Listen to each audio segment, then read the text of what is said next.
Well, hello and welcome YouTube. Mr. Robinson back here with yet another brand new exciting video on Math Basic Course. And as always, it is an honor and a privilege to be serving you here today, as it is every day here in my virtual classroom.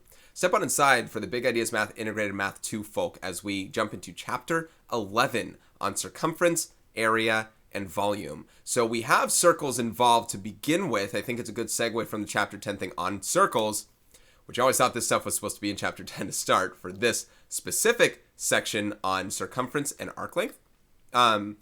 And the area stuff, I think, in 11.2 after that. But it looks like this is a good segue for what we're going to do for the other area and volume things. It's a good relationship. Good relationship. So we're going to do circumference and arc length here today. I almost feel like I have to sneeze, so I might pause this if we do. But if you want to go and follow along for this section 11.1 on these things, jump into the description section down below. You can download the PDF of what we're about to do, the lecture portion, and the problem set. And then I will do both of those. I'll do the lecture portion and the problem set. You'll find timestamps for all of those things involved. So without further ado, guys, I'm going to go and get started. And in getting started, we are going to run through this lecture, see what they have to say.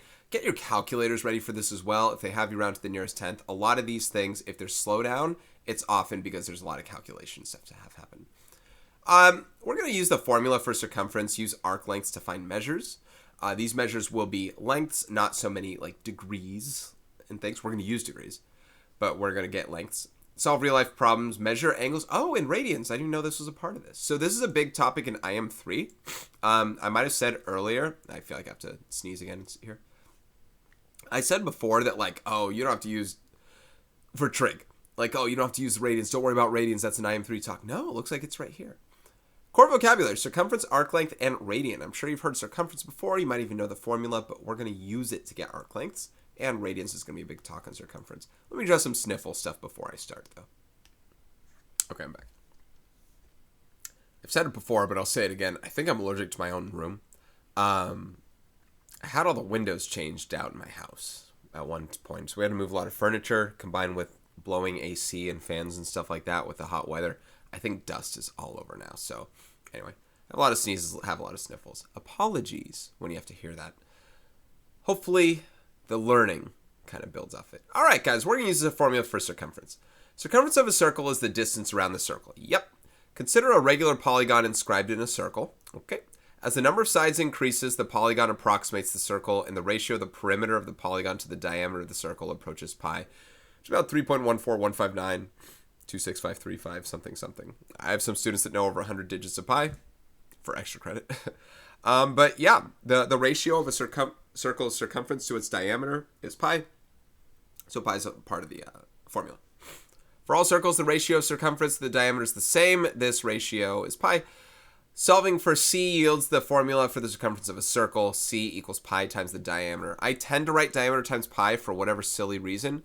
I say that because I do say 2 pi r. We should keep the variable last, but for some reason I say that. It's a habit. So apologies if you see that. Either works. Because diameter is twice the radius, you can either do 2 pi r or diameter, pi times diameter. Okay. So that's the formula for a circle, circumference. Right there. Let's do some examples using the formula. We'll find the circumference of a circle with a radius of 9 centimeters and the radius of a circle with a circumference of 26 meters. So the first one, we find the circumference, 2 pi r, 9 is the radius, so double 9, you get 18 pi. Now this is an exact answer. Using the pi button on your calculator, you get around 56.55 rounded. A lot of congestion here. Okay, so 56.55 is rounded. Let's see. You have sometimes used 3.14 to approximate the value of pi. Throughout this chapter, you should use the pi key on the calculator, then round to the hundredths place unless instructed otherwise. Okay, so we're going to do 2 decimal places. We'll use the pi button. Do not use 3.14 because you're missing out on other rounded other decimal pieces for it. And so this is an exact answer, though. If they ever say in terms of pi, this is what they mean. But when you multiply this by pi, then you get this more rounded version. But it's more tangible. I understand that number more than I understand that number. Now, the other one, we got to find the radius knowing the circumference. If you know the circumference is 26 centimeters, the radius is found by dividing both sides by 2 pi. Now, I'll show you what you have to be careful with in the calculator in situations like these. You can see the answer is 4.14, and you have to be careful because in your calculator, if I did 26 divided by 2 pi, that's from a previous set.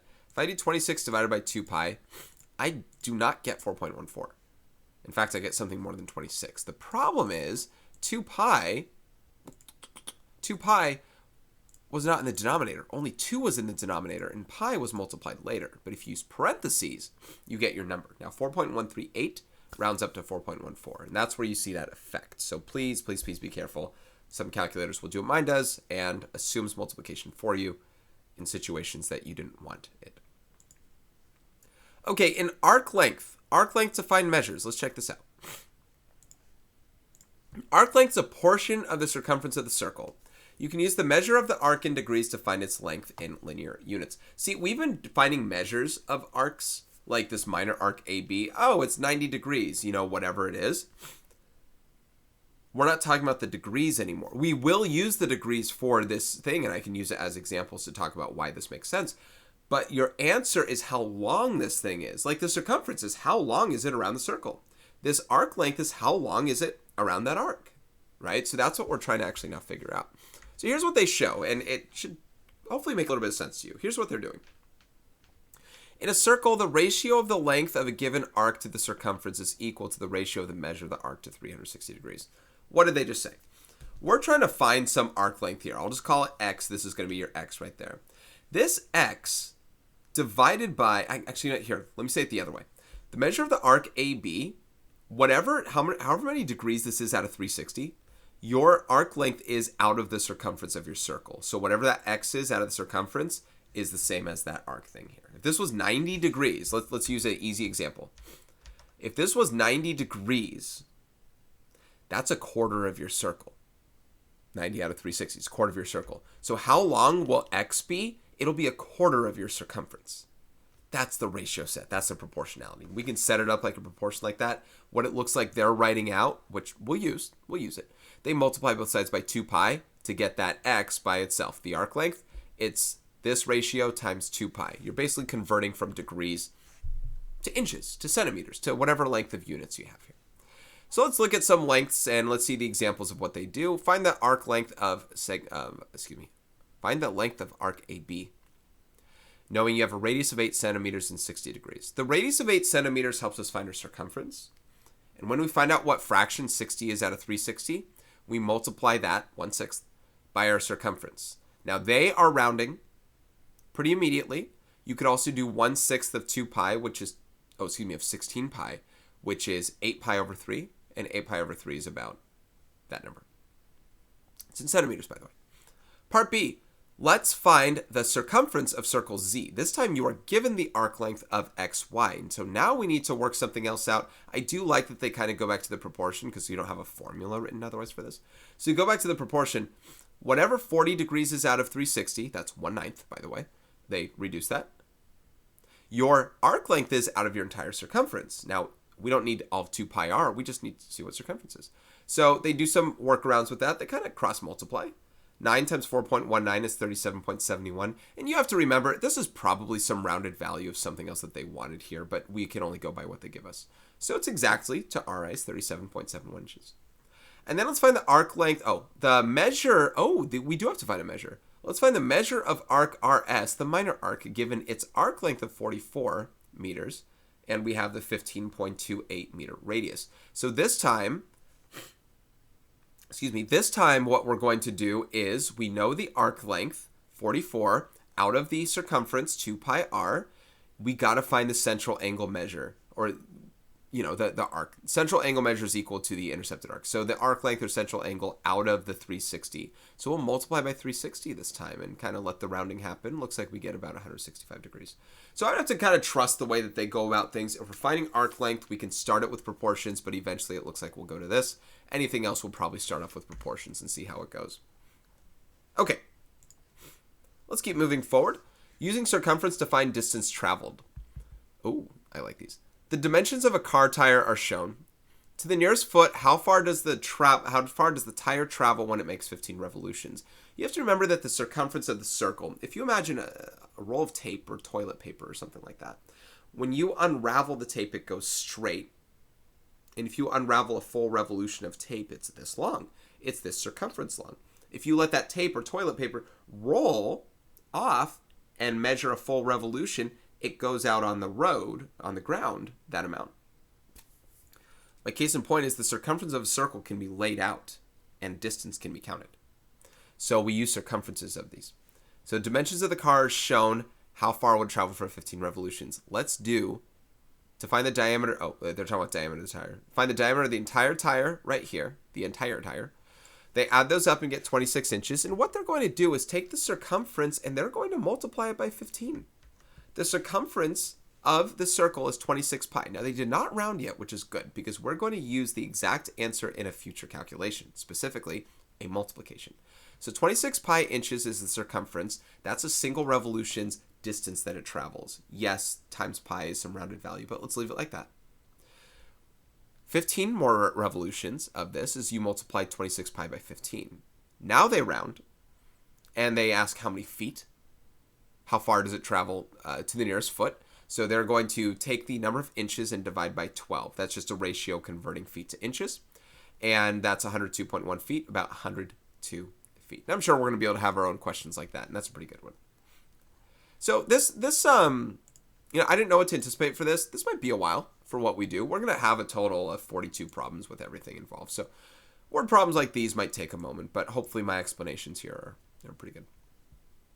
Their explanations, actually. The curves at the end of a track are 180-degree arcs. So like this is 180 degrees, like that. Imagine that that's like a diameter. And then another like diameter here of 180 degrees, boom, like that. The radius of the arc for the runner on the red path is shown to be 36.8 meters. So, again, it's a semicircle. Whole circle would be like that, but you see the radius. About how far does this runner go once around the track, round to the nearest tenth of a meter? So we're basically going to add a bunch of distances. We have two of these straight lengths, 84.39, double those up. And then we got to find the circumference of, well, here we have two options. We can find the circumference of the semicircle and double it. Or technically, because they're both, these are two different distances. Wait a minute. How far does a runner go once around the track? They got a 36.8 and they have a 44.02. I don't know what the 44.02 is about. Let's ignore it because they told us about the radius of the arc for the runner. So the 36.8, basically when we double two semicircles, you get a full circle. So if we just found the circumference of the circle, you'd be good. Now, they show it kind of the other way. Length of each semicircle times 2. That means those do cancel. You get 2 pi r. And you do add the 2, 84.39. So around 400 meters. That makes sense, right? That's our running path on a track. I liked it. It's kind of real world. All right, there's some other ones down there. And we're going to for sure have our own. More stuff. Radians. More stuff to do for sure. Okay, radians. I'll let them speak for themselves, but I just want to state it's something you'll do a lot more in IM3, especially when we hit trig-based things. Recall that in a circle, the ratio of the length of a given arc to the circumference is equal to the ratio of the measure of the arc to 360. To see why, consider the diagram. I'll let the diagram kind of say its own thing. But here's what we're going to talk about. Unit circles. A circle of radius 1. It has a circumference of 2 pi, because 2 pi r, 2 pi times 1 is 2 pi. So the arc length of CD is measure of arc CD over 360 times 2 pi. We've done a lot of arc length stuff before, and because the 2 pi is your circumference, we take that out of 360 times that circumference. Recall that all circles are similar. Now, they glossed by it. I don't know if they mentioned radians yet. Oh, they do later.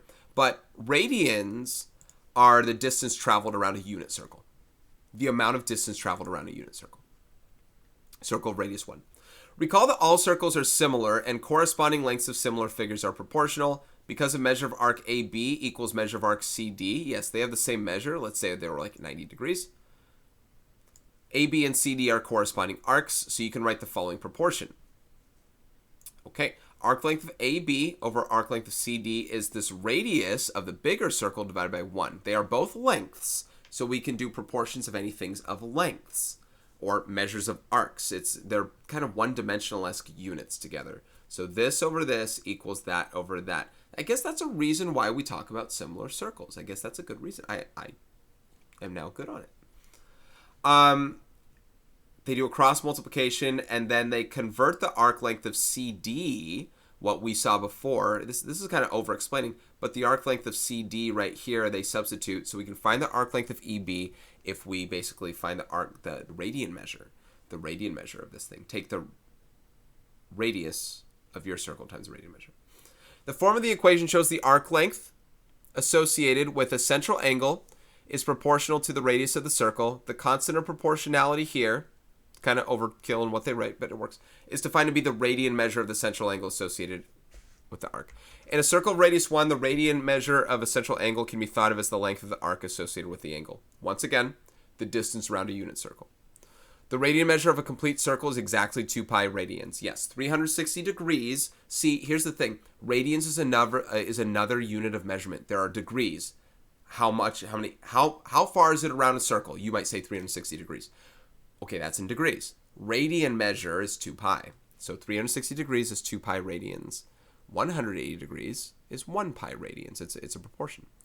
The circumference of a circle of radius 1 is exactly 2 pi. You can use this fact to convert from degree measure to radian measure and vice versa. It's a lot of explanation for this thing, but it's a way of setting this up. Again, 2 pi over 360. 2 pi radians over 360 degrees is the same as pi radians over 180 degrees. And we can use this to convert between degrees and radians. If I want to go from degrees to radians, I multiply by this thing here, because the degrees will cancel out and then you'll be left with radians. If I want to go from radians to degrees, I multiply by this thing here. You can also do 360 over 2 pi. I'm more likely to do the pi in 180. That's a common thing you'll see me do if I give you some IM3 material.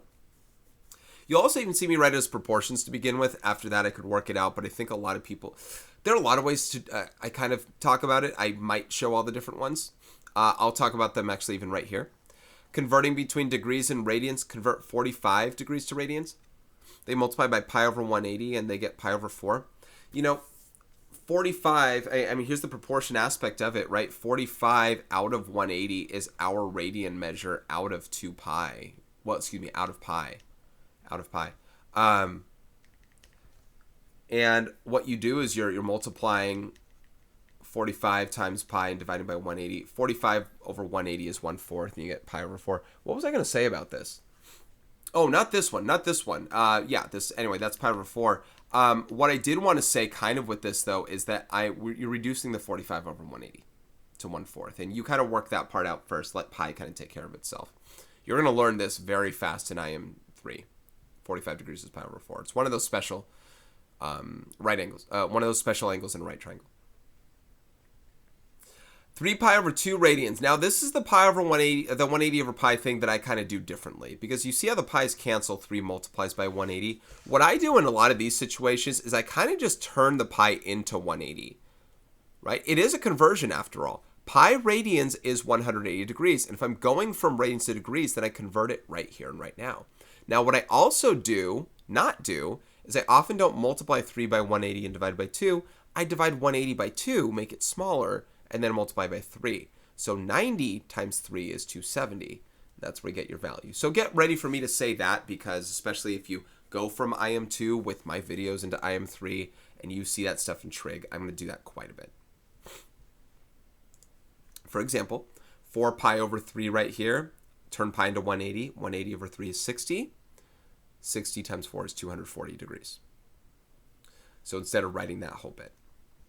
Okay. All right, guys, that's the lecture portion. Quite a long lecture indeed. Let's now go to the vocabulary and core concept check. This may be a long video as a whole. Don't know what to anticipate, but let's get to it. The circumference of a circle with diameter d is c equals diameter times pi. They, of course, will write pi times diameter, and I am a creature of habit. So I'm going to write diameter times pi. Describe the difference between an arc measure and an arc length. Yes, I was one to try and differentiate that a little bit ago. An arc measure is in degrees. An arc measure is in degrees. You know, a portion out of 360. And an arc length is how long a portion of the circumference is. Basically like that, right? Again, half a circle is 180 degrees, but half of a circle of circumference 10 inches is 5 inches, right? So that's an arc measure versus an arc length, the two different things that we have there. So hopefully that's kind of a good answer for us. And guys, I was going to say that ought to do it for this one. That ought to do it for the lecture.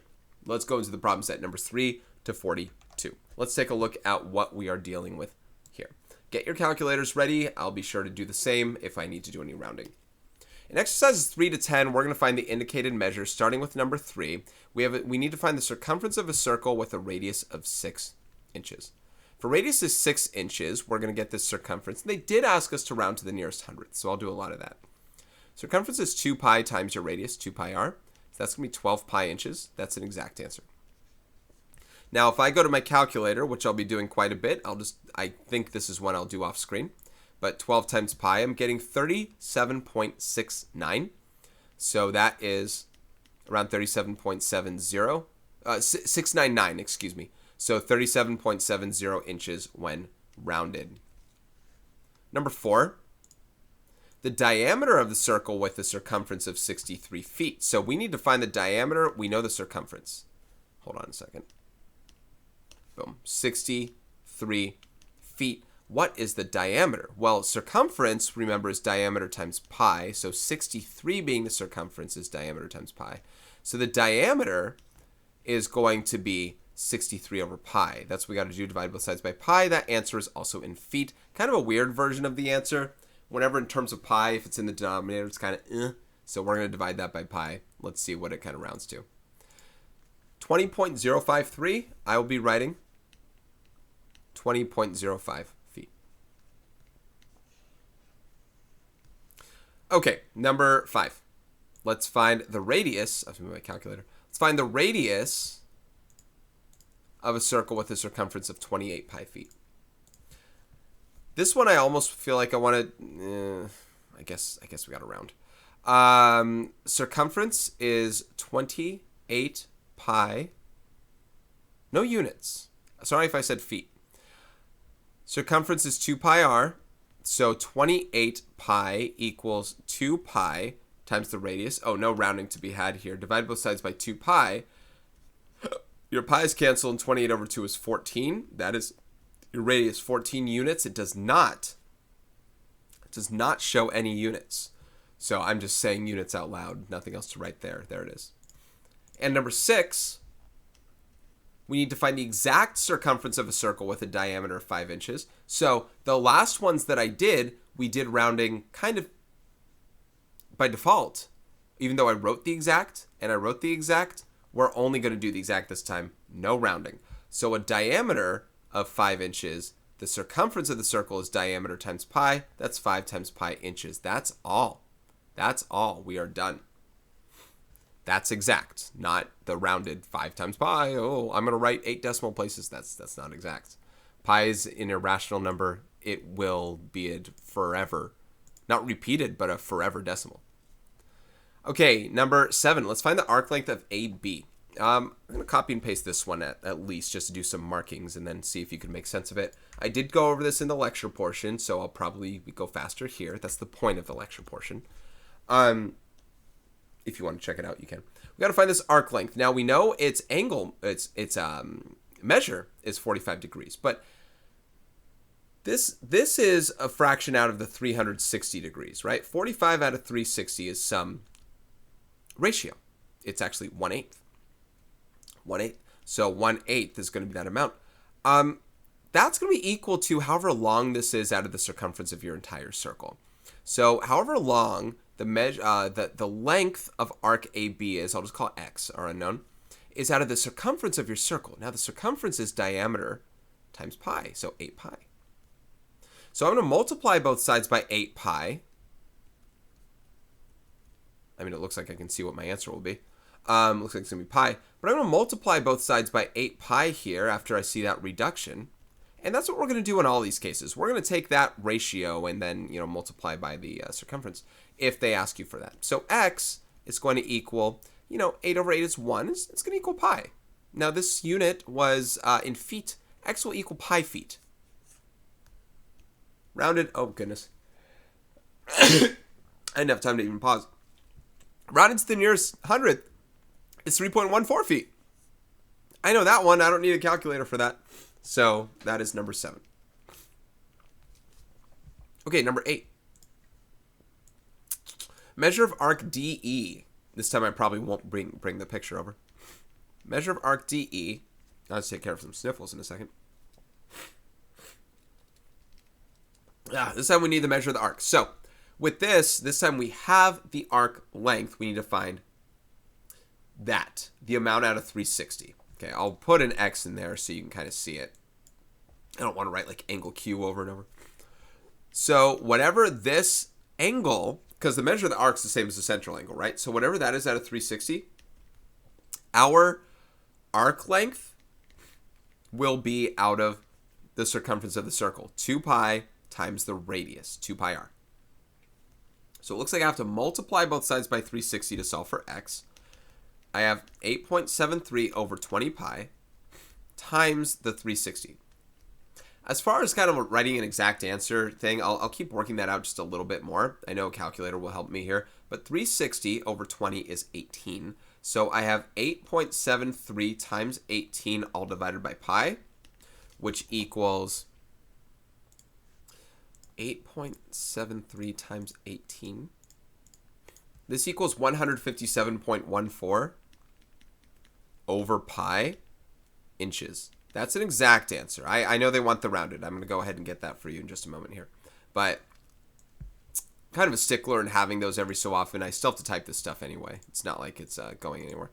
So when rounded, it's 50.02 inches. Excuse me, degrees. This is not inches. This is all a degrees thing. I very apologize. Yes, we're trying to find the measure in degrees. So probably around 50 degrees. Maybe that's what they wanted us to say. But I'm going to go and leave it like that. Okay. That's the measure of arc DE. Let's say it that way. Measure of arc DE. I know I changed it to an X, and I'm probably... Did I do that for the last one too? Sort of. That's okay. Number 9. Circumference of circle C. So the circumference is the part we need now, right? Whatever 76 out of 360 is, when it comes to degrees, our arc length of 7.5 is out of this unknown circumference. That's our setup. I don't need 2 pi r diameter times pi. I'm just going to have this. This will already be with pi multiplied in the result. So if I cross multiply, 76c equals, 360 times 7.5. Let's see what that is. 360 times 7.5. 2,700.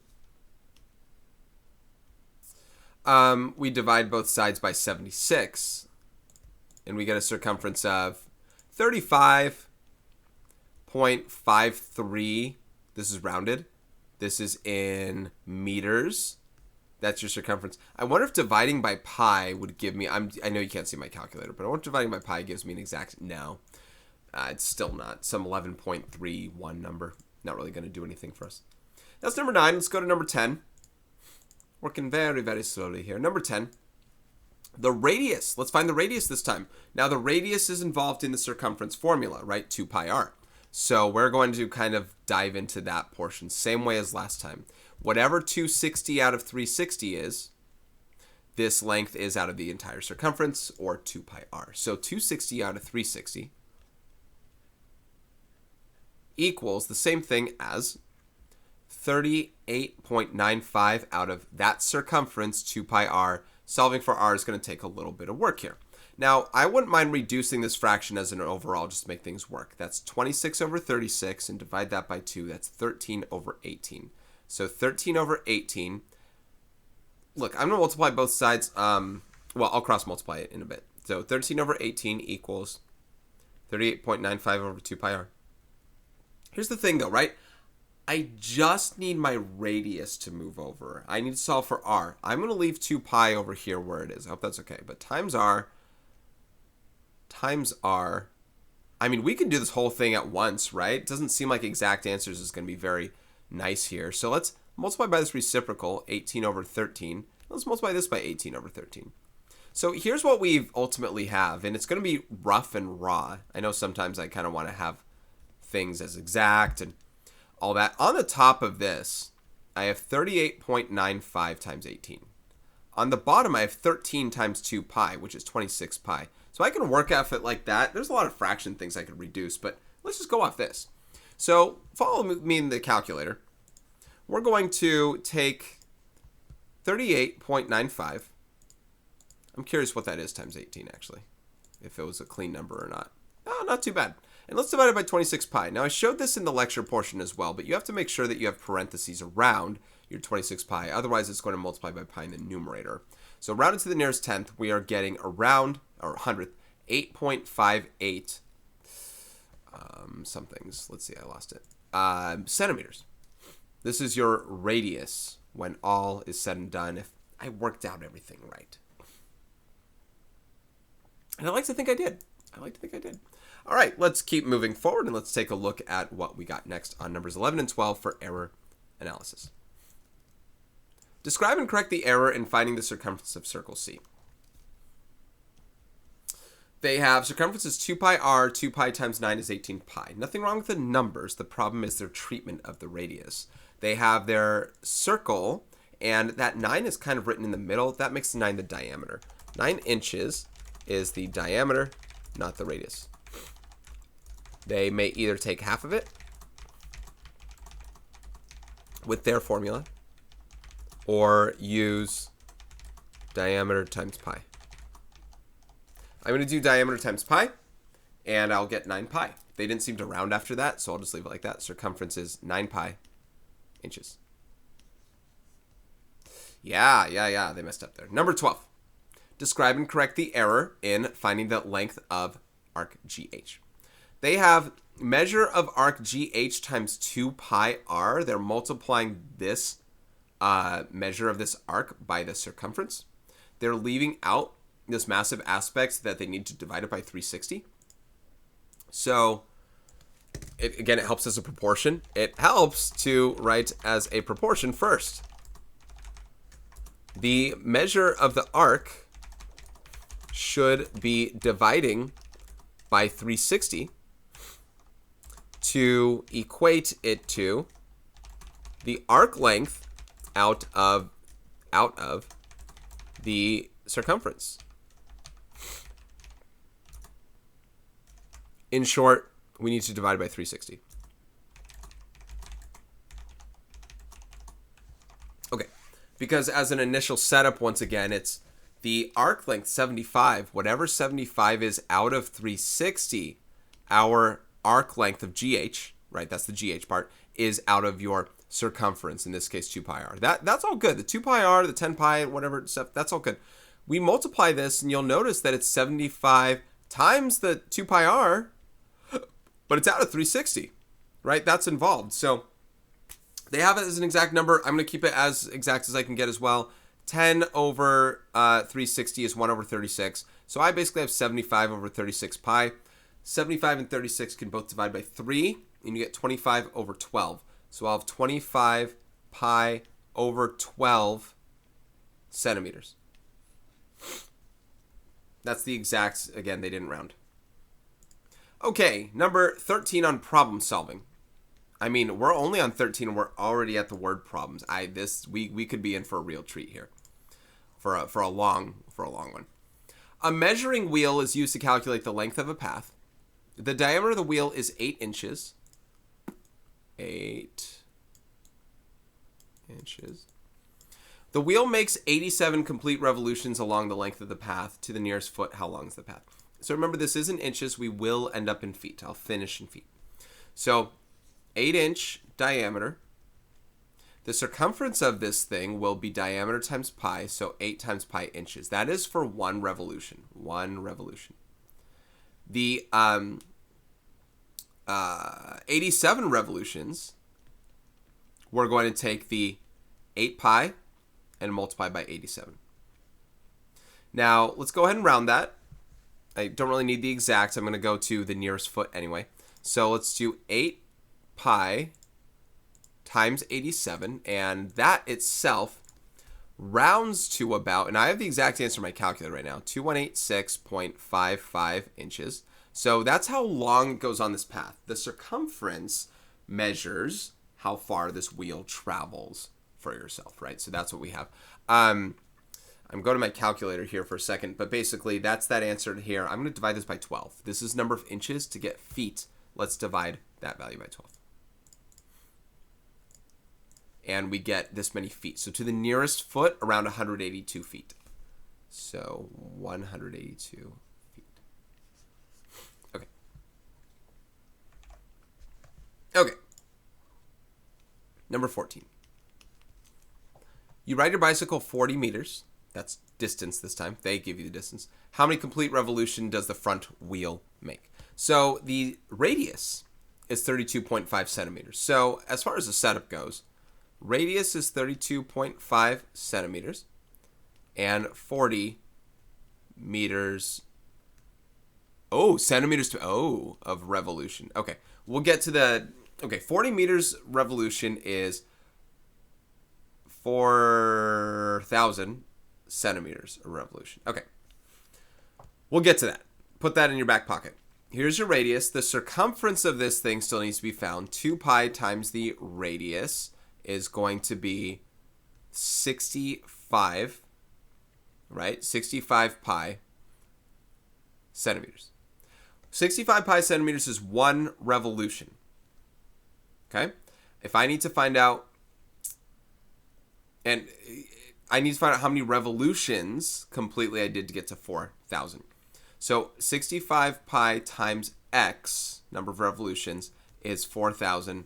Divide both sides by 65 pi. Now again, your calculator, make sure you kind of use parentheses around your 65 pi. It says how many complete revolutions, which means that if there's anything left over, you don't round up. We have to round down.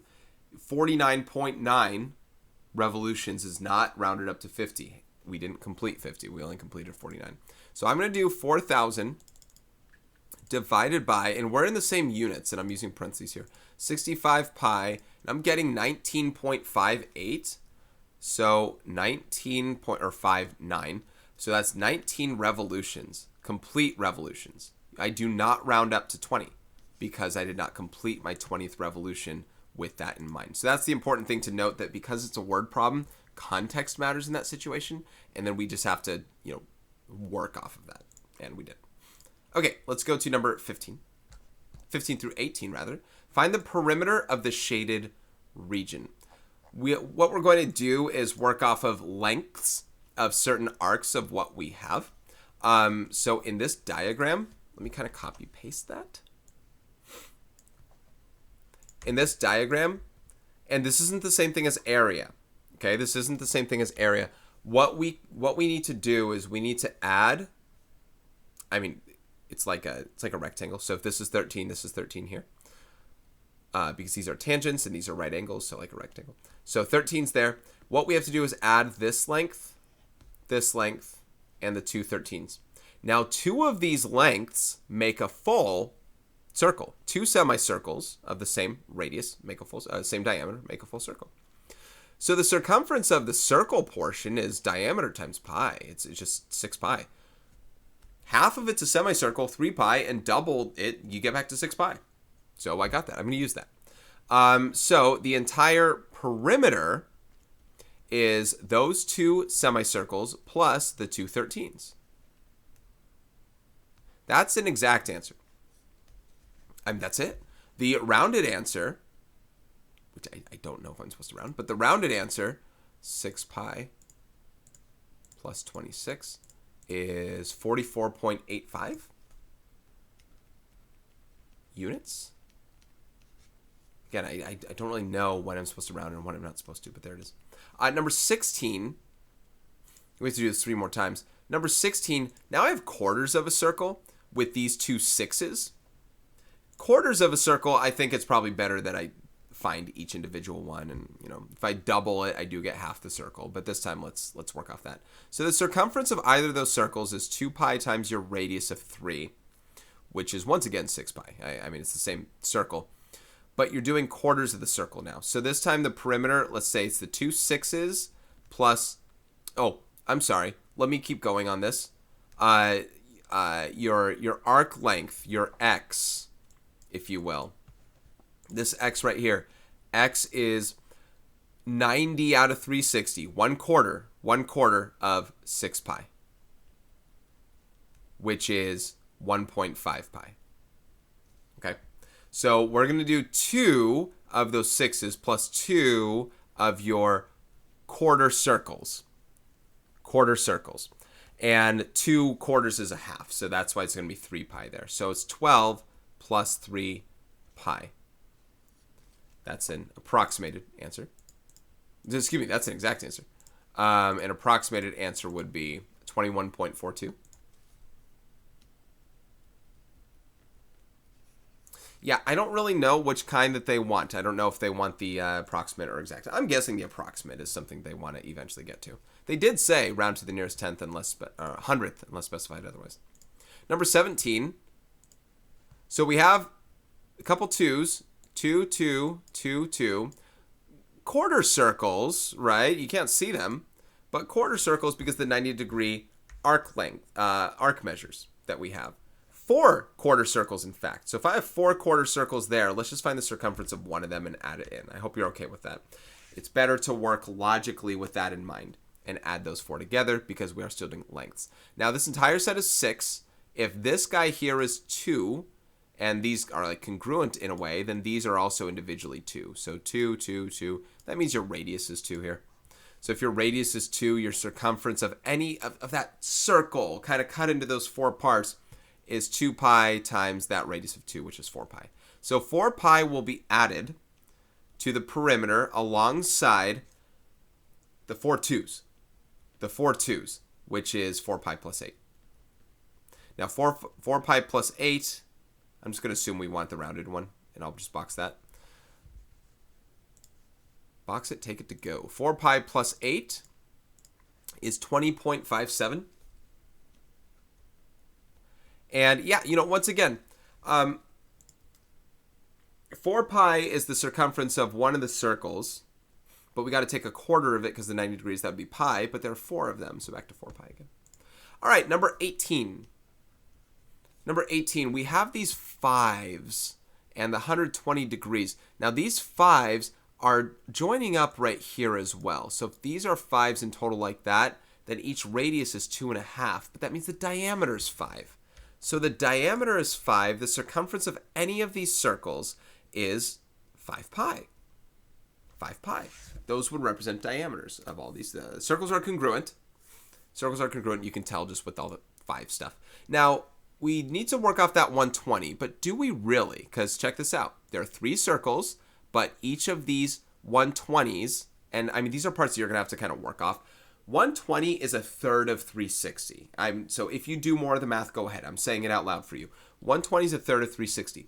There are 3 of those 120s that we're going to be doing. What are 3 120s added to? 360. So the circumference of this circle, 5 pi, instead of dividing it by 3, instead of taking a third of it and multiplying by the 3 that there are, I'll keep the 5 pi as it is. There are 3 5s that are still also here that are part of these lengths, and we're going to add those in as well. So the perimeter is going to take that circumference of 5 pi, or the 3 arc lengths of 5 pi, and add the 3 5s. Add the 3 5s that we also have here. So that's 5 pi plus 15, which is about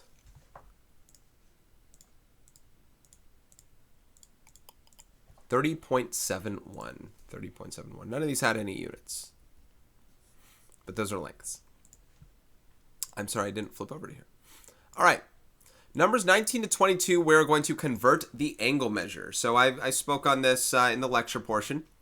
Your basic conversion here is there are pi radians and 180 degrees. So if I want to convert 70 degrees to radians, I'm going to multiply by pi and divide by 180 because they're equivalent in their own way. Pi radians equals 180 degrees, just like 12 inches equals 1 foot. I would multiply by 12 over 1 if I wanted to convert to inches from feet. Now, 70 over 180 reduces to 7/18. So we're going to say this as 7 pi over 18. And no, they do not want you to round this one. The radian measure that we have should be in terms of pi, almost always. There are barely ever any radian measures that we use that are not in terms of pi. So 7 pi over 18, magnificent. Number 20, these problems will go fast. 300 degrees to radians. I'm going to take 300 times pi over 18. So again, times pi over 18, over 180. And 300 over 180 is 30 over 18. Divide that by 2, that's 15 over 9. So 15 pi over Something sounds wrong there. Oh, I can keep reducing. Duh, 5 pi over... I can keep reducing. 15 pi over 9 is 5 pi over 3. So 5 pi over 3. That's a special... When you start learning more things about your unit circle stuff, you're actually going to know what 300 is right off the bat. I should have said that one right off the bat, but that's the answer. Number 21. Convert 11 pi over 12 radians into degrees. Now, we would do the flip side here, 11 pi over 12. We would multiply by 180 over pi. Now, what you'll notice happens, and I mentioned this in the lecture portion as well, the pi's do cancel, and you end up multiplying 11 by 180 over 12, as if to say it looks like pi just turned into 180. And it did. It kind of just turned into 180 because pi radians is 180 degrees, and we're converting from radians to degrees. So on the next problem, I'm going to do exactly that. I'm just going to put a 180 in there and go. Now, what's 11 times 180? I don't care, because I'm going to divide 180 by 12 first. And 180 divided by 12 is 15. So I'd rather multiply 11 by 15, where we get 165. 165 degrees, and that is the answer. I'd rather divide first, multiply second if I have to divide anyway. Get your numbers smaller first, and then go bigger. And that's something I fully recommend when you start learning more stuff about this unit circle stuff with trig. In IM2. Definitely do that. Please follow my advice on that. Number 22, convert pi over 8 radians to degrees. So pi over 8 radians is 180 degrees over 8. And those can both divide by 4, and you get 45 over 2, so 22.5 degrees. This one is good, not the fraction. This one's good to write the degrees out of, definitely. And you might have heard in the lecture pi over 4 was 45 degrees, so it makes sense that this is half of 45. Okay, we're going to do more with radians later, I'm sure, probably even right now. 23, the London Eye is a Ferris wheel in London, England that traveled. That is just huge. 67.5 meters for the radius. I mean, I've seen it like on, in like Bond films or whatever, just in movies. It's just huge. Petrifying. It's a Ferris wheel. In London, England, that travels at a speed of 0.26 meters per second. How many minutes does it take the London Eye to complete one full revolution? Okay, this one has one little wrinkle to it with the 0.26 meters per second. What we should do, we'll get to that part kind of as a whole later. We're eventually going to be looking at something that uses distance equals rate times time. This is how many minutes does it take? We got to figure out that time later. But in order to do that, we need to use the rate, and we need to find out what distance it travels. The distance is your circumference. This is circumference, and your circumference is 2 pi times radius, 67.5. So, 135 pi. And let's leave that exact answer for now, right? This is in meters. Leave that exact answer. We still have some more things to do. Now, as far as distance equals rate times time with all this involved, 135 pi is the distance traveled, and that is traveled 0.26 meters per second, that's our rate, times this unknown time. Remember, when we solve for this time, it will be in seconds. We need to find out how many minutes it takes. So we will divide by 0.26 to begin with. Well, you get 135 pi over 0.26. Now, there is an answer to this, probably more in a rounded respect because there's pi in it. So 135 pi, I did not type pi, pi divided by 0.26, I'm getting about 1631.21 So 1631 seconds.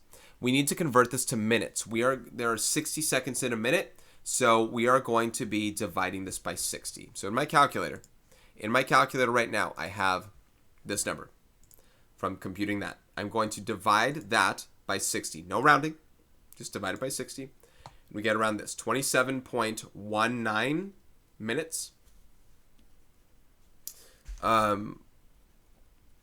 You could do like minutes and seconds as well, I suppose. But it takes about a half hour to complete, and that's just at normal speed without any stop. I mean, you get to stay on that thing for quite a while. It's big, and it's got to go slowly to be safe, and probably very expensive as well. So I'm just gonna trust that thing is exactly how we want to work that. It's 27.19 minutes. Here we go. Awesome. Okay, let's move forward and let's go to Number 24.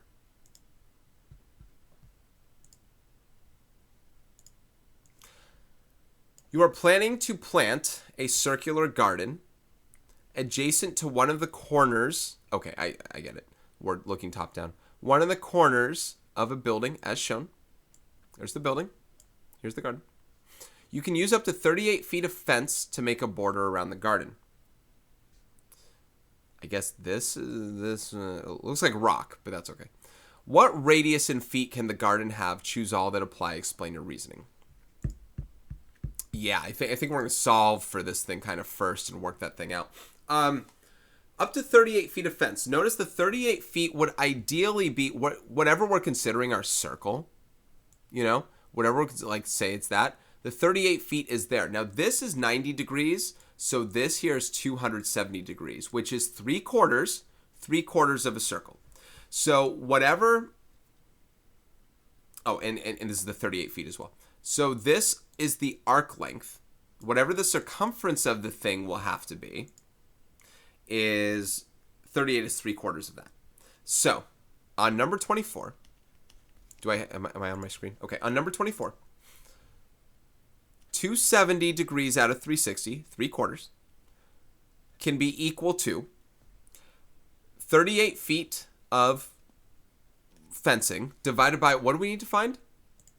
Radius. So circumference, 2 pi r. Radius is kind of what I want to find with this thing in mind. The radius can be this or smaller because I can use up to 38 feet of fence, not more, but less. So if I multiply, and remember this is 3/4 by the way, 3/4. If I multiply both sides by r, I get 3/4 times r equals 38 over 2 pi. And you know what? Heck, let me start reducing stuff. 38 over 2 pi is 19 over pi. So 19 over pi. Sorry about all that. Multiply both sides by 4/3. Let's kind of get that exact version first. So r is 19 times 4, that's 76 over 3 pi. So this radius, 76 over 3 pi, is 8.06. 8.06 feet. Now, this is the most it can be, but they give us options on which ones we can choose. So it can't be more than 8.06. 9 and 10 would lead to larger amounts of fencing needed than 38. 8 is possible. 7 is possible. So this answer kind of helps us say 7 feet and 8 feet. I mean, if you want to go for 8.06, go ahead. But among the ones that they selected for us to choose, those are the ones. Okay, number 25. In 25 and 26, find the circumference of the circle with the given equation. Write the circumference in terms of pi. Now, if you had done these equations with us in section 10.7, equation of a circle, you're all good. The general form of this equation set is x minus h quantity squared plus y minus k quantity squared equals r squared. I'll tell you what, this thing's asking about circumference of the circle with the equation. The center doesn't matter. You can have a circle centered at the origin. You can have a circle centered in, in the middle of nowhere. It's the radius that matters. So for this question here that says x squared plus y squared equals 16, I'll tell you what, this center is at the origin, but it means diddly. What matters is your radius. Your radius squared is 16, so your radius is 4. The radius is 4, we need to find the circumference. Circumference is 2 pi r, which is 8 pi, which is 8 pi. 8 pi units. It says in terms of pi, that is in terms of pi, that is your circumference. We are good on number 25. Number 26, once again, even though we have this equation, there is a center, and it's translated. The center does not matter, however, in case you're curious, that center is at -2, 3. Yeah, it's translated, but what matters is your radius. R squared is 9 equals 9. R squared is 9, therefore R is 3. That is your radius, so circumference is 2 pi times that radius, which is 6 pi. That's in terms of pi, that's the answer that they want. There you have it. Okay, number 27, using structure. A semicircle, okay, we're doing another one with graph stuff. A semicircle has endpoints -2, 5, and 2, 8. Find the arc length of the semicircle. Okay, this might be helpful to look at a graph with, just so we can totally make sense of what we're picturing. I figure I could do it without the graph, but it's probably safest to see what we're talking about. So you get the full picture of this. They did say semicircle, so there's a lot there that we can hit home with. Negative 2, 5 is here, and 2, 8 is here, I think. Negative 2, 5, and 2, 8. Now, there's a center somewhere. I don't think the center is going to matter for us. What matters for us for arc length is semicircle is how many degrees? 180 out of 360. That's half the circle. So we got to take half the circumference. To take half the circumference, what we got to do is find the circumference using this diameter. These are endpoints of the semicircle. So even though the center part doesn't matter, it's like here, this is still a diameter, and we got to find that diameter given negative 2, 5 and 2, 8. Now I'm going to go more Pythagorean theorem when I have this graph, but the distance from negative 2 to 2 is 4, and the distance from 5 to 8 is 3. That means that this is a 3, 4, 5 Pythagorean triple. You can do the Pythagorean theorem, but you're going to get d, the diameter of 5. Okay? You can work it out. You're going to get a diameter of 5. Your diameter is 5. That means your circumference of this entire circle is diameter times pi, 5 pi. The semicircle, a semicircle, has those endpoints like this. I'll call it x. X is half of 5 pi, so 2.5 pi. Probably want to use a different color than that. Let's use just kind of a lesser red. So x is 2.5 pi. I don't know if they said in terms of pi or rounded to the nearest. Find the arc length. 2.5 pi. I don't know. Whenever it's a decimal, I kind of feel like I want to do more with it. But let's stay exact. Why not? Okay. That's number 27. Let's move on to number 28. Give me 1 second. Okay. I was clicking off for something else. I got a pop-up for something. All right. Arc EF is an arc on a circle. Congratulations. Arc EF is an arc on a circle, and that means a minor arc, by the way. 2 letters. With radius r, let x to... Okay, I'm gonna draw this. So it's some sort of minor arc.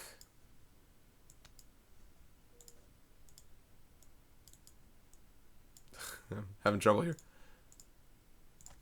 All right, here's my EF.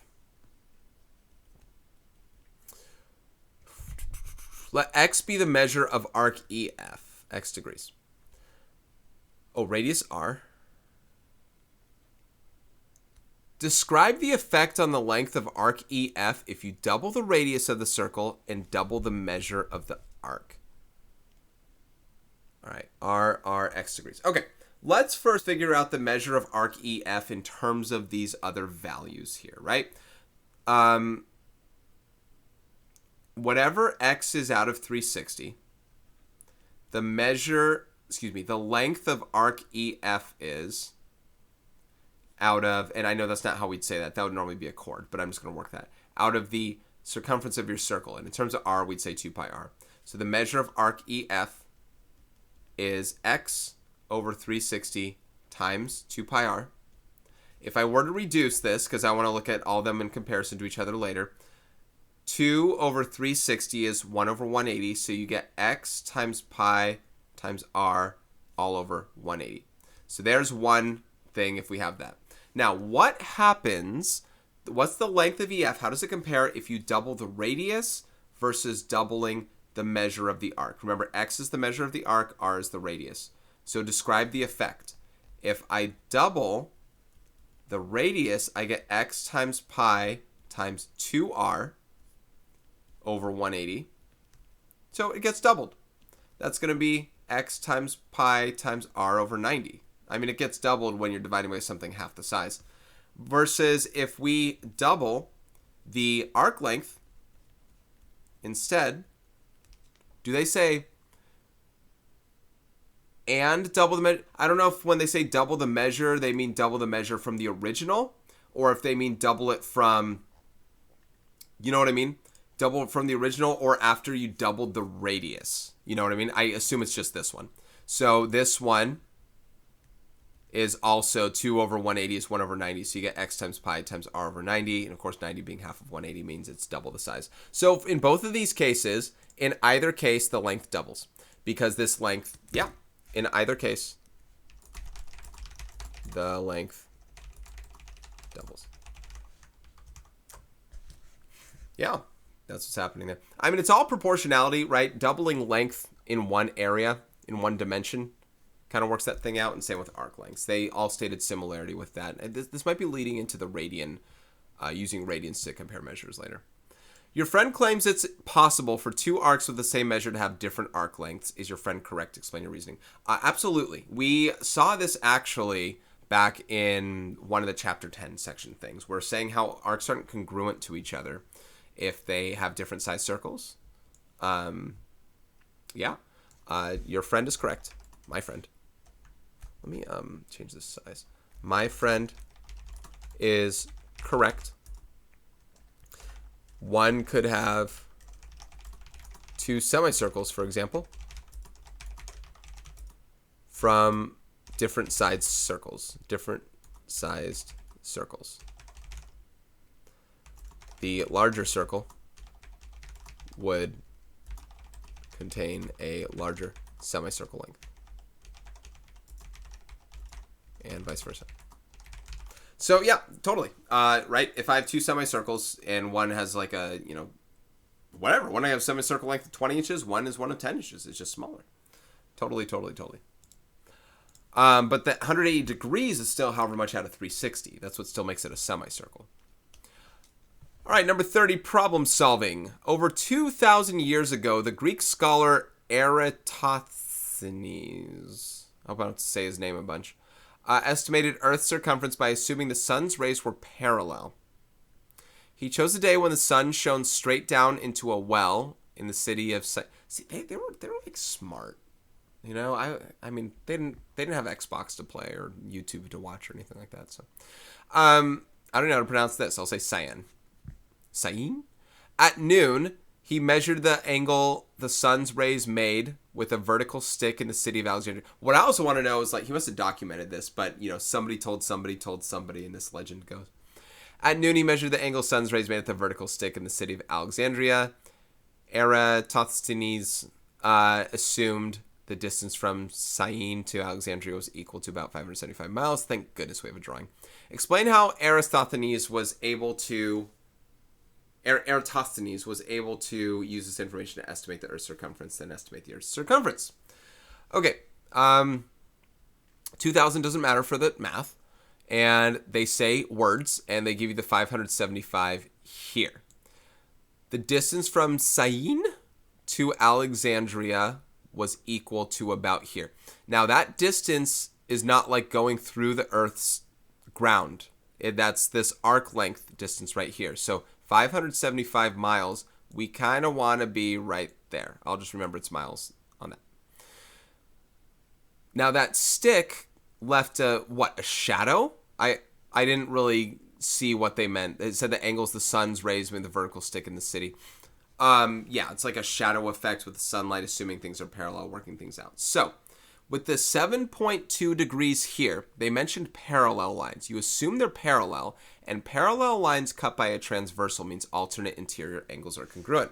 So from the center of the Earth, which is important for the overall circumference, with that center we can work radius and all that kind of stuff.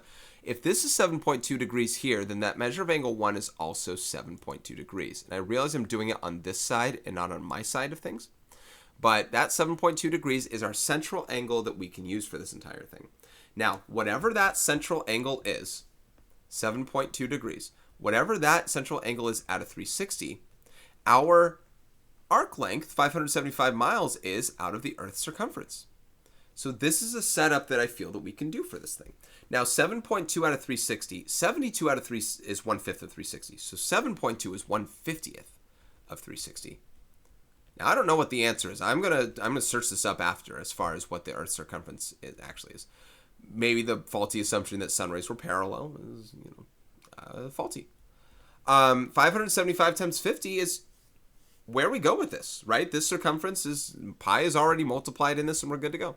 I'm using my calculator though. 575 times 50, and I'm getting 28750. 28750 miles. Let's see how close this guy was. I feel like they wouldn't be talking about him today if he wasn't within the ballpark. And right, that's the point. He's not going to be exact. I mean, how are we ever going to do that? So I'm going to Google. You don't have to see this. What is the... And here's the other problem. The Earth isn't a complete... It's not a circle. It's kind of an ellipse. The equator is longer than the prime meridian. What is the Earth's circumference? 24901. I mean, he was off a little bit, right? Here's the other problem. What's the distance from Alexandria to whatever, right? All these things were, right? So he was over like, he was like 15% off. I mean, he was more than 15% off. I mean, it's not bad. I don't know what I would have done. I just Googled it. So give him credit. You know what? At least he's working math. At least he's working geometry. That's the point, right? It carries to the next people to find something else. That's how okay, I'm going to stop talking. I was going to say, like, that's how, like, other people learn off other people's things. Like, all right, let's take your things and let's improve. All right, analyzing relationships. In circle C, the ratio of the length of PQ to the length of RS is 2:1. What is the ratio of the measure of angle PCQ to the measure of angle RCS? Well, everything's in proportion with these angles here. This is circle C. So circle C meaning C's the center. C's the center. So these are central angles that they're talking about. When they talk about PCQ like this, and which one is bigger? PQ to RS was 2:1. I guess that means PQ is going to be bigger. So here's, like R to S like that.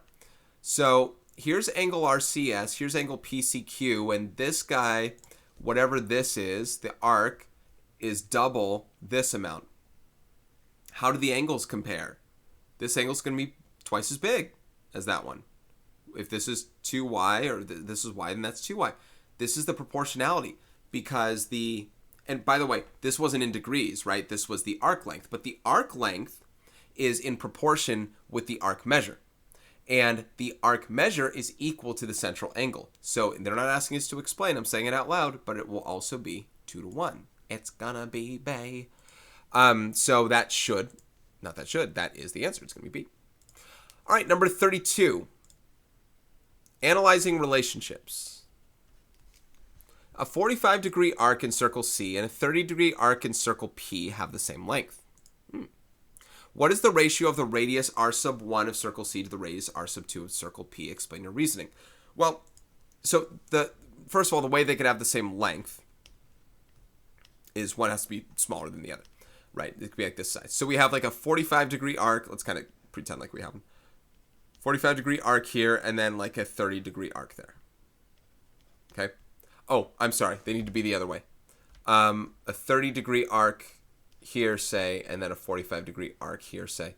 And then it just so happens that, okay, this length and this length are the same. And I kind of made them look the same-ish. So smaller circle, this thing needs to compensate for that. How much smaller? In terms of circumference, it's the ratio based off how this stuff works. So they said the radius of R1 of circle C, they have names, 45-degree arc in circle C and a 30-degree arc in circle P.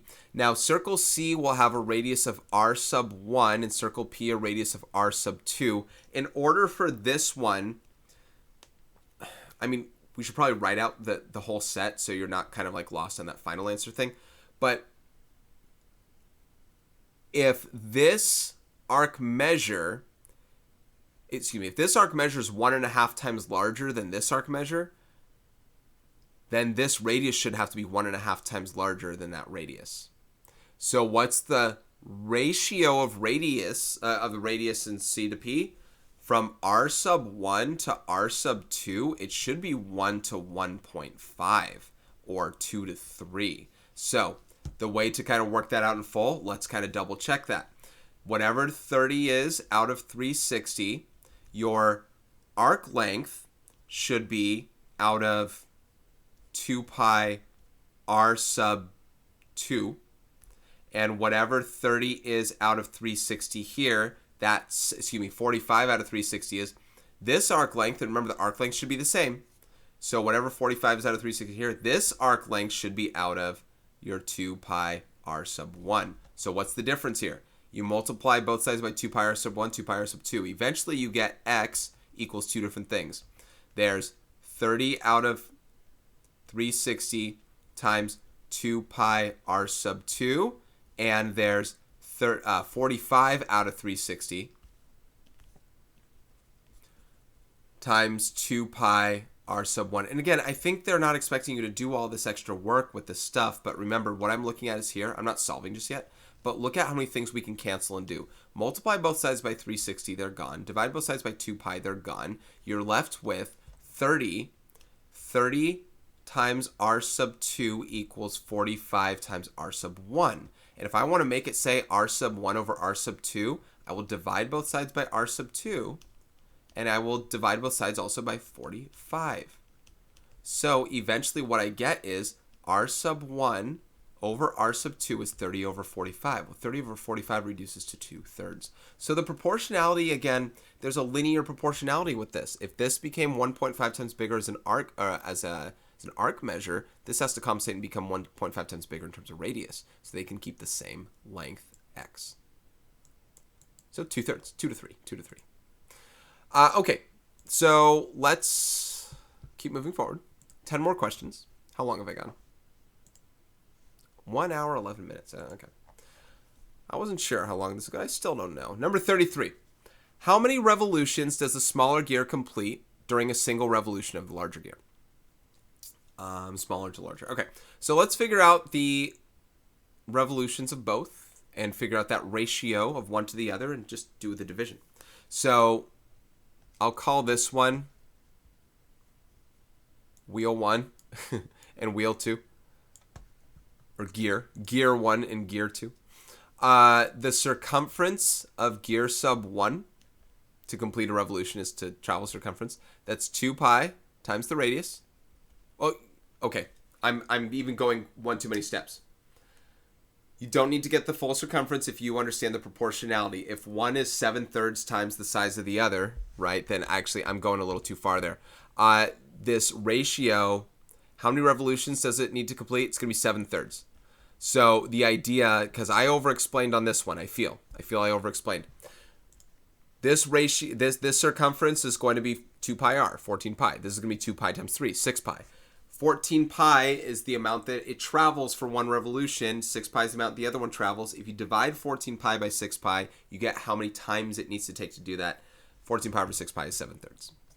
So that is the answer. How many revolutions does the smaller have to complete? 7/3, or 2 and 1/3 revolutions. So I explained it. I think doing this, I think they're trying to hit home the point that similarity is applied here. And if you do too much of that formula stuff, you're wasting your own time. Not until we talk about area will those proportions change. As long as this is that linear proportionality, it stays the similarity, it stays the same. All right, number 34, find the circumference of each circle. A circle circumscribed about a right triangle whose legs are 12 inches and 16 inches long. Let's do, well, this is 3 parts. So let's do part A. We need to find the circumference of this circle. Let's do a circle. It's center. I always have trouble with that center part. Let's do a circle. It's circumscribed about a right triangle whose legs are 12 inches and 16 inches long. They did say it's a right triangle. So in that right triangle, legs 12 and 16. I need to kind of, I guess, change that result. Here's the big thing about it. The right triangle means it's a right angle. If you have a right angle in a circle, guess what? The hypotenuse is also the diameter. Because this acts as an inscribed angle. And I mean, this is going to be no mistake. That's a perfect circle. This is a perfect right angle, and this hits perfectly at these endpoints. So guess what? When I draw a segment going between these two things, guess where it's going to meet? Right through the center. As long as my center was right, and it's close enough. So there's my center. So here's a right triangle. We have 12 and 16. This is part of a 3, 4, 5 Pythagorean triple. Therefore, this will be 20. You can work out 12 squared plus 13 squared equals, I'm going to call this d squared for, oh, not 13, 16. D squared for diameter. But your diameter will be 20 inches. So 20 inches here. Find the circumference. Your circumference is diameter times pi. So 20 pi inches. That's exact. Contemplating whether I should do the approximated or not. I feel like that exact one is just kind of the way to work it out. Why not? Let's go ahead and do it. 20 times pi. And I apologize if there's ones that I didn't do the rounding for. So if you have your calculator, go and do it. But 62.83 inches. I don't know if I'm going to have to draw the other ones, but I wanted to support my answer in that one. So we'll see if I do. Part B. A circle is circumscribed about a square with a side length of 6 centimeters. Yeah, with this one here, you know, being a square, being circumscribed, that's also going to hit, I mean, I'll do a rough, you know, well, I'll just do a drawing. But a square being circumscribed means these corners are, you know, again, hit 90-degree angles, that kind of stuff. And that means this diagonal is also a diameter, that kind of thing. So if the square, you know, all these right angles, if the square has 6 centimeter side length, it's a 45, 45, 90 triangle this way. It's isosceles. So this is going to be 6 root 2 is the diameter. This is centimeters. So your circumference in this one is going to be circle. Find the circumference. 6 root 2 times pi centimeters. This one I'd probably want to do more of the calculator. So 6 root 2, I'll say 6 pi root 2. 26.66 centimeters. Okay, part C, we're going to find a circle inscribed in an equilateral triangle with a side length of 9 inches. Now, compared to the last two, the circle was circumscribed. This one will be inscribed. An equilateral triangle also has special properties. It has all 60-degree angles, so we'll take a look at that. But a circle inside of this, inscribed inside of it. So something like that. All right, so 9 inches. 9 inches for each side length. Now, I don't know what they want us to do with it. I know what they want us to do with it. I'm trying to think of approach. Each of these are 9 inches here. One thing, and I got to see how it's going to apply shortly, but as these are tangent, points of tangency, you know, each of these will be, you know, like 4.5. I don't know if that's going to matter yet.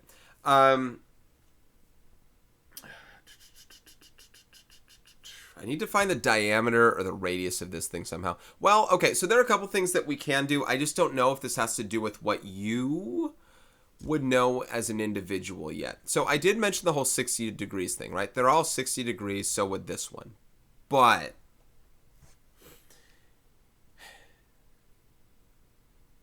I'm trying to think of how I want to say what I want to say. If I find the radius, right? If I find this radius, I'd be in good shape. Oh, okay. Oh, no.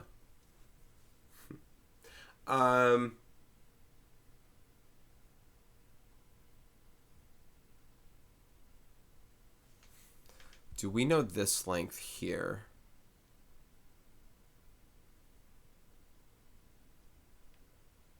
Because I'm looking at right triangle base. Let me think about this for a moment. Okay, I've been mulling it over. My go-to with this, I wanted to try and do an arc length thing. I just don't know if it applies because we don't know the arc length part. We know that length's on the outside. I think I'm just going to go to the angle measures. So they did say equilateral. We got 60-degree parts here. That means that this guy, this guy that I drew is also bisecting this angle. The 60 is the 30 right there. So we're in a 30, 60, 90 triangle, which means this radius, you know, this is opposite the 30. This is 4.5, and so this will be 4.5 over root 3. That's based off the trig chapter from chapter 9. So circumference is 2 pi r. I mean, that's what we can go off of. Circumference is 2 pi r. And let's just work off that. I think that'll kind of give me what I want. So 2 pi times 4.5 over root 3. Square root 3. I'm just kind of working out. And I get 16.32. Around 16.32 inches. So, you know, it takes some knowledge of some things that I guess that I would particularly know. I mean, you should know that this angle thing's bisected by this part. There's a little congruent triangle CP-CTC aspect of that makes that happen. We're going to learn more about regular polygons in a future section, probably 11.3, 11.4, and a lot of that will be applied later. Or central angles. You can work off central angles significantly more with that kind of thing in mind too. So that's how I'm working that. All right, let's go to number 35. Rewriting a formula. Write a formula in terms of the measure theta of the central angle in radians that can be used to find the length of an arc of a circle. Then use this formula to find the length of an arc of a circle with a radius of 4 inches and a central angle of 3 pi over 4 radians. Are those two different answers at the end? I don't know. We'll see. Circle. Okay, so let's imagine a theta of the central angle. So they said in radians. So this is not a degree measure. It's some amount, not out of 360, but out of 2 pi. This is something you would have had to have heard in the lecture portion. A radian measure is, well, radians measure a complete circle, not into 360 degrees, but 2 pi radians, because it's the same as the distance traveled around a unit circle. And the circumference of a unit circle, a circle of radius 1, is 2 pi, because it's 2 pi times 1. As if to say, okay, if x is the arc length, if this was some unknown, whatever theta is out of 2 pi radians, your arc length is out of the circumference of whatever circle you're referring to, out of some radius r. So 2 pi r.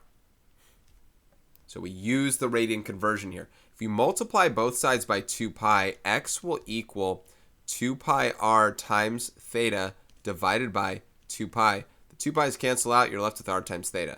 Now, this is a common formula to use. I don't know if the x portion is, but this is a common thing to use. I tend to still go off the proportionality thing quite often for them because people forget this. People don't really know how this thing works and what's going on and why does it work. So there's that.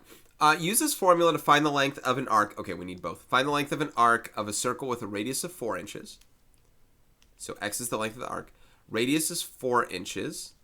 And the central angle is 3 pi over 4 radians. Well, 4 over 4 is 1, so you're left with 3 pi as the bit. Whether we round or not is probably yes. So 3 times pi is 9.42. Did they show? Inches. Inches. There we go. All right. Okay, number 36. How do you see it? Compare the circumference of circle P to the length of arc DE. Explain your reasoning.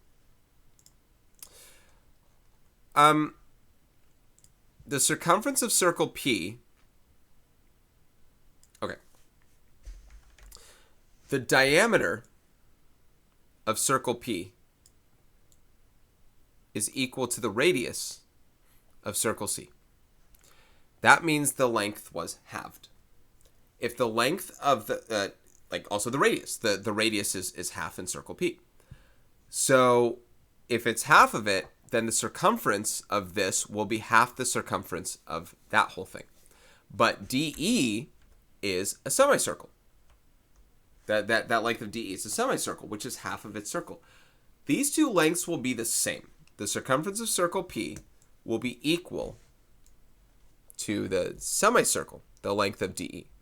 The circumference of circle P will be equal in length to the semicircle that is DE. I can't do arc things right now. This is because circle P's radius is half that of circle C's. So its circumference will be half that. Circle C's amount as well. DE is a semicircle. I hope you're okay with how I'm kind of saying that. It's a semicircle which is also half the circumference of circle C. I'll say by the transitive property. By the transitive property. They are equal. It's kind of a proof. Yeah, totally working that out. All right, number 37. Making an argument. In the diagram, the measure of the red shaded angle is 30 degrees. Hold on. The arc length A is 2. All right, 30 degrees here and 2 here. Your classmate claims it's possible to find the circumference of the blue circle without finding the radius of either circle. Is your classmate correct? Explain your reasoning. The arc length A is 2. We got 30 degrees.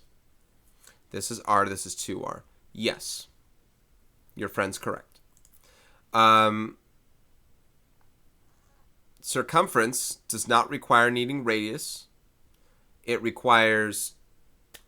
could, or diameter, whatever. It could require the other parts. So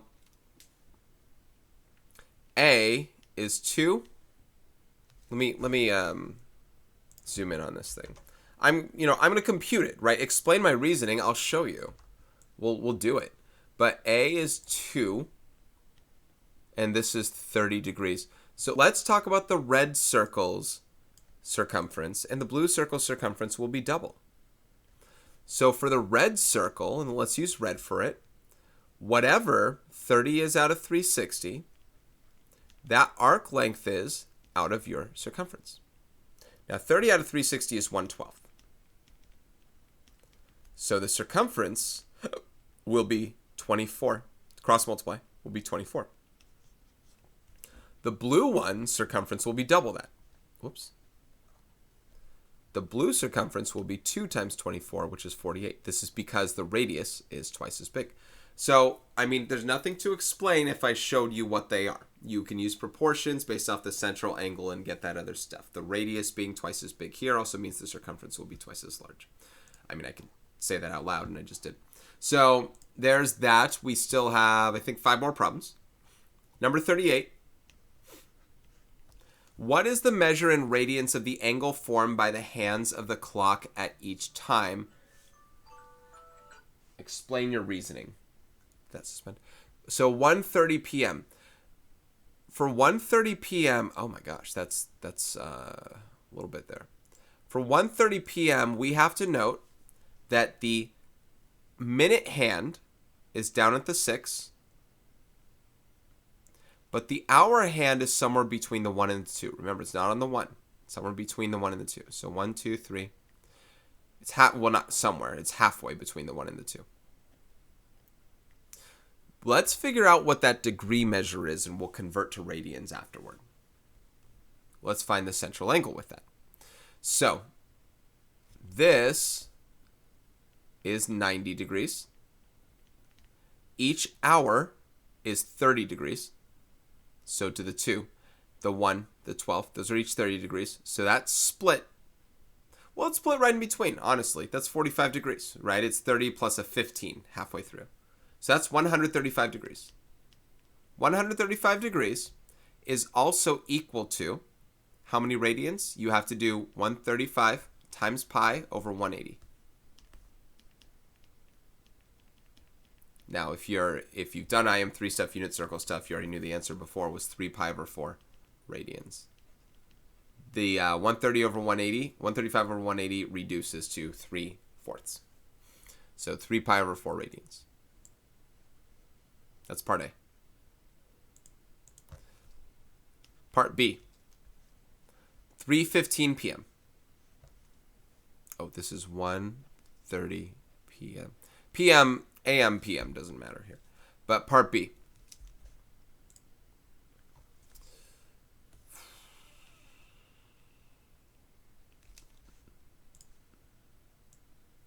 So 3:15 p.m. So the minute hand is on the 3. Oh, and this is right next to 3, right? So it's a quarter way between 3 and 4. I didn't want to draw that. 4, 5, 6. It's a quarter of the way here. Very, very small in comparison. 1/4 of 30 degrees, because it's 30 degrees for every hour. 1/4 of 30 degrees is 7.5 degrees. That's the angle that's being made in between there. Now 7.5 times pi over 180 is pi over 24. Let me check. 180 divided by 7.5 is it 24? Yes. It's pi over 24 radians. All right, so there's that one. That was 3:15 p.m. Okay. Number 39, mathematical connections. The sum of the circumferences of circles A, B, and C is 63 pi. Find the length of AC. Let's copy paste that. Let's see what I need to manipulate, play with, stuff like that. Okay, whoops. Out of my control to make it that big. The sum of the circumferences is 63 pi. So when you take the circumference of A, circumference of B, and circumference of C, you get 63 pi. Now, the breakup of this stuff, wait, what do they want? Find the length of AC? You don't need to know the circumference formulas. I take it back, you might. I just remember that whatever the circumferences are, this one is literally 3 times the circumference of this, and this is literally 5 times the circumference of that. But you still need the formulas for the 2 pi portion to find that length, because they are radii. So we will do that. So the circumference of A is 2 pi times r, which is 6 pi times x. Circumference of B is 2 pi times r, which is 2 pi times x. And the circumference of C is 2 pi. I mean, we could have just divided by 2 pi, apparently. 2 pi times r, which is 10 pi times x. So when we add those up, 6 pi times x plus 2 pi times x plus 10 pi times x, we get 63 pi. It looks like the pi's can cancel out right now if we wanted to. You want to just get rid of them? Let's get rid of them. All right. 6, 2, 10, that's 18. 18x is 63. So x, not the answer, but x is 63 over 18. Divide by 3, you get 21 over, divide by 9, you get 7 over 2. 3.5. 3.5. So x is 3.5. So A, the 3x can be written right here as well in circle A. In circle C, this is going to be 5x. So AC is 3x plus 5x, which is 8x. And therefore, it's 8 times 3.5, which is 28. 28. That should be the length of AC.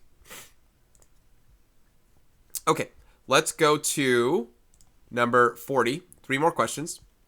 Thought-provoking. Is pi a rational number? No. Compare the rational number 355 over 113 to pi. Find a different rational number that's even closer to pi. Okay. They didn't ask me to explain. Pi is not a rational number. It never repeats itself. It cannot be written as a fraction of 2 integers. no matter how many decimals you get accurate to it, even to the calculator, even to 100 decimal places, you won't get it perfect for any two integers divided. But let's check out what this one is. 355 divided by 113, as I use the calculator, I'm getting 355 over 113 is about, from what we see, 3.14159.292. Whereas pi on the calculator will show 3.14159.2654. Pi 3.14159.2654. For some reason I can get another decimal on that one. But it's the same up until here. I want to get something even closer. Here's what we're going to do to get even closer. And it doesn't matter how you want to choose to do it.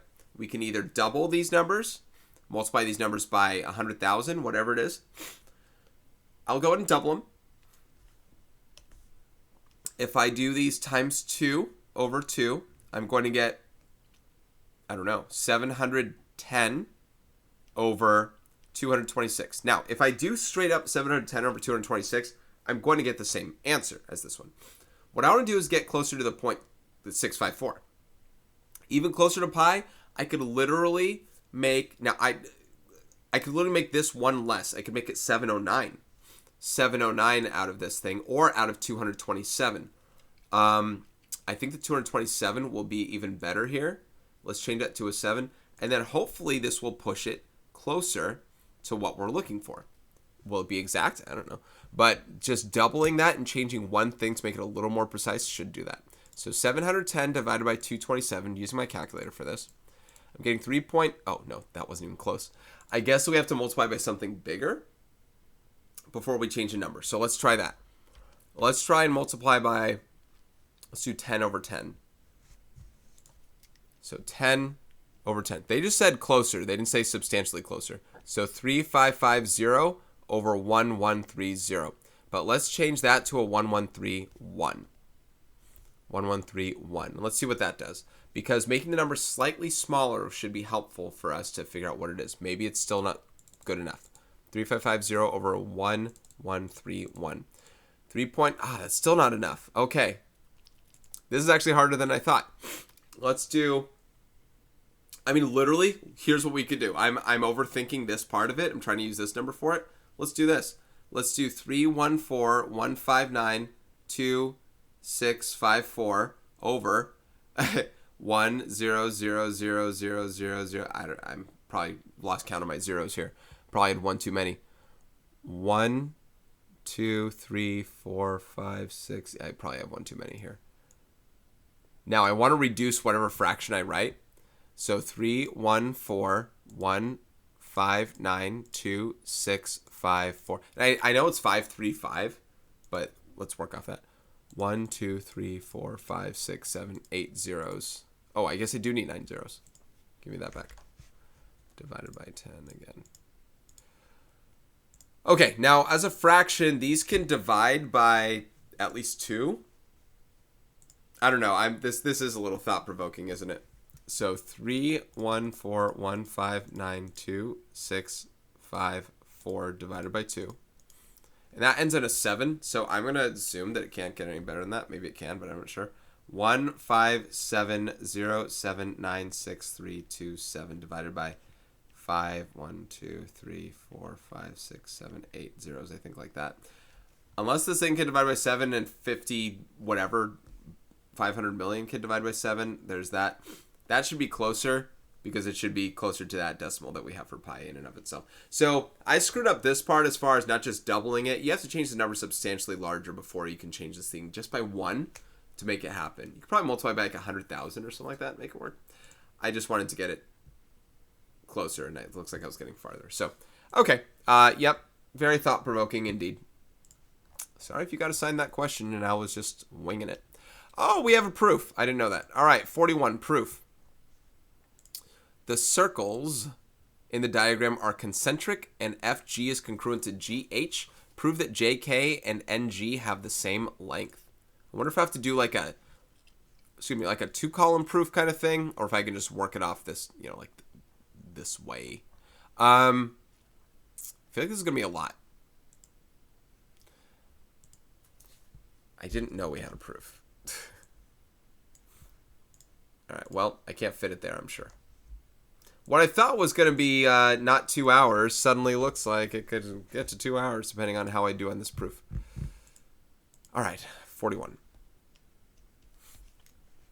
The circles are concentric and FG is congruent to GH. That's marked. Prove that JK, I see it, and NG, I see it, have the same length. Okay, so I got ideas. Congruent means double that length kind of thing, which means that this is kind of double whatever that thing is. So we got to prove that this is half of whatever that NG. Oh, NG's over here. All right, so yeah, I can talk you through this proof right now. So here's what we got. If this is x, then this length is 2x, right? It's doubled. We've learned that double the radius means double the circumference, that kind of thing, or double any arc length.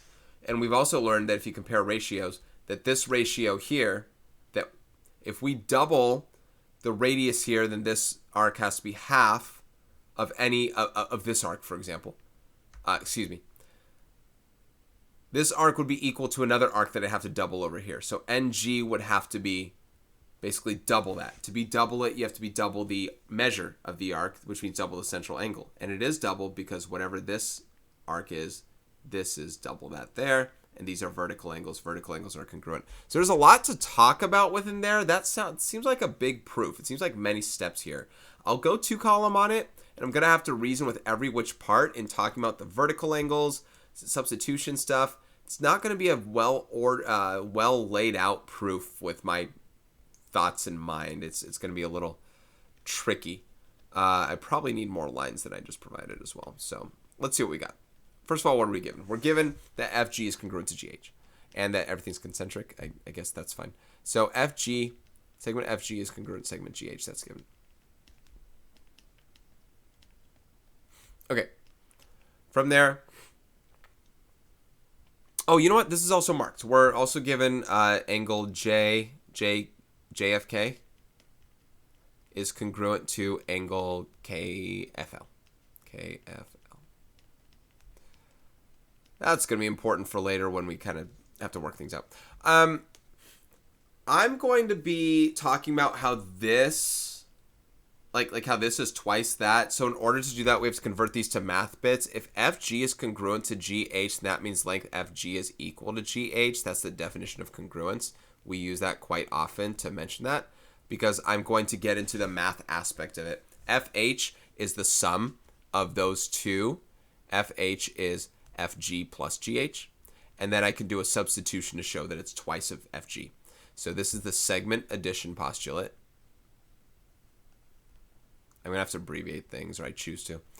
So FH, excuse me, it's 2 FGs, right? If I substitute FG into here and combine like terms, it's going to be 2 FGs. That's important to state that it's double that length. That is a substitution. I'm about to sneeze here in just a moment. Hold on. Okay, so we did that by leading, we led here to here, and I gave this other given here, and I want to lead to this next part. Same idea.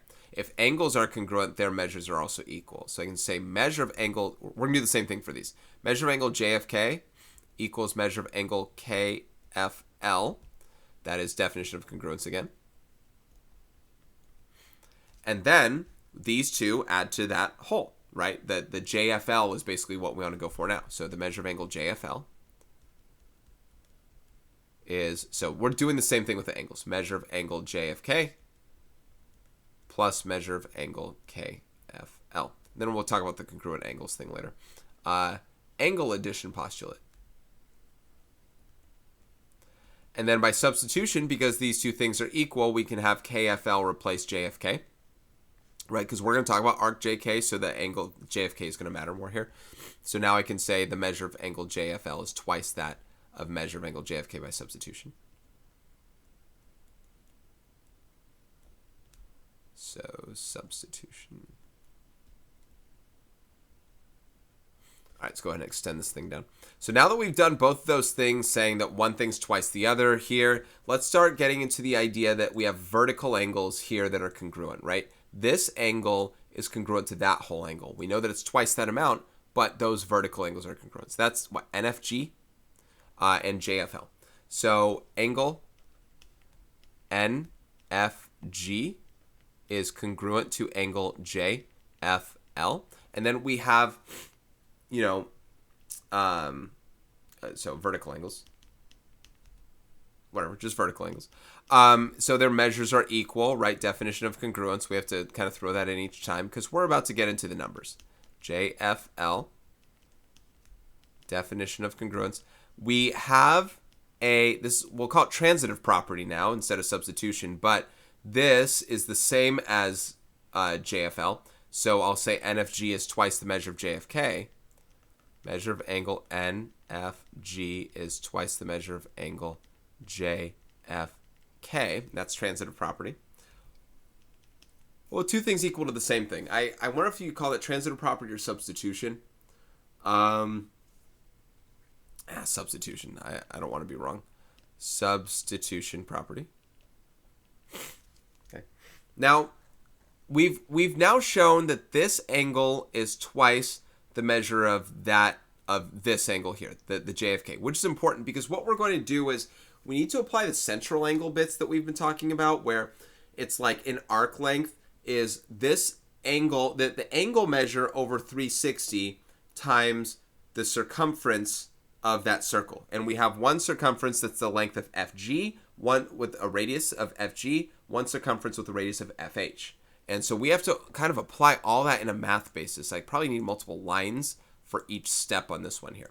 So for step 12, I want to talk about the arc length. And I don't know how to put that shortly. I'm literally just going to put JK. JK arc length. I hope that's okay. It's like that. So JK is arc length. Arc length. We're going to have to take, here's JK. We're going to have to take the measure of angle JFK that we have, right? And that that divides by 360, that out of 360, times 2 pi times its radius. And its radius is all of FH. All of FH. So JK's arc length is measure of angle JFK. F was the center. JFK over 360 times 2 pi times the radius, FH. I don't know what to call that. So arc length formula. That's literally, I'm plugging something in to show you what the arc length formula is. Arc length formula. Now there's another arc length formula that we have, and we need to do it for, what was the other one they called it? NG. NG's arc length, we're going to take the measure of angle NFG divided by 360 and multiply it by 2 pi times its radius of FG. So NG's arc length, NG, is going to be measure of angle NFG over 360 times 2 pi times its arc length of FG. Now we have some relationship things that we can do here after. Once again, arc length formula. So check this out. We have connections. Up above, we have relationship that NFG is twice that of JFK, and we have FH is twice that of FG. So we can substitute. You can choose which one you want to substitute for. Would we rather do the let's plug them in for the 2's. So the NFG one will be twice that of JFK. Let's do the JK one first. In the JK sense, not 12, 14. JK's arc length will be, we'll keep the JFK there, JFK over 360 times 2 pi times 2 FGs, right? There are 2 FGs there. That's when I'm replacing FH. This is a substitution right here. So that is a substitution. Whoops. Substitution. And then the other one, this is a weird long proof, NG. I'm just really short on room. I feel like I'm not writing enough on the reason part, and I could use more room over here. NG is now twice the measure. NFG was twice the measure of JFK. So 2 times the measure of angle JFK over 360. times, I'm just going to stretch over, times 2 pi times FG. And that's substitution. If you notice through kind of, I don't know if you want to simplify this stuff, but we have the same thing twice. Look, we have JFK over 360 times 2 pi times FG times 2. There's a 2 there and a 2 there. If I can clean them both up, but they're both the same thing now. They have the same length. This is transitive property. Two things equal to the same thing are equal to each other. So I'll just make that a final step. If you can tell where they all relate, I have commutative property, whatever you want to call it.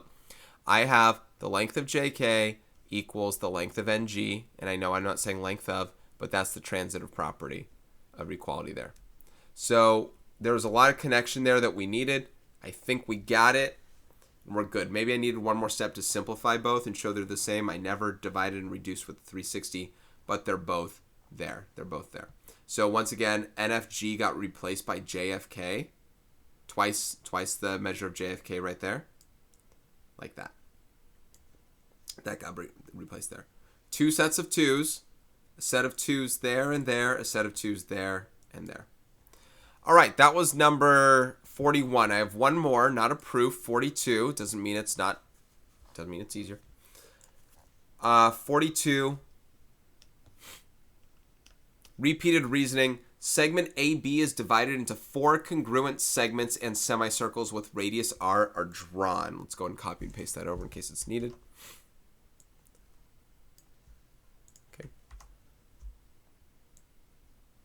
All right, given. Okay, what is the sum of the 4 arc lengths? Well, they're all congruent, so they're 4 semicircles, which to me means 2 circles. So the circumference of one of them is 2 pi r. So there are 2 circles to me. So part A, 2 pi r times 2. It's half of 2 pi r for a semicircle times 4, but half of 4 is 2, so 2 pi r times 2 is 4 pi r. That is the sum of the 4 arc lengths. Part B. What would the sum of the arc lengths be if AB was divided into 8 congruent segments? 16n. Explain your reasoning. Well, I imagine it would be the same. Wait.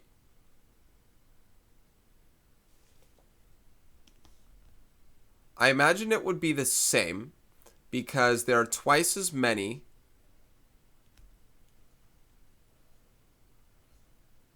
Let's just put it this way. What if it was divided into 1? What if it was a single 1?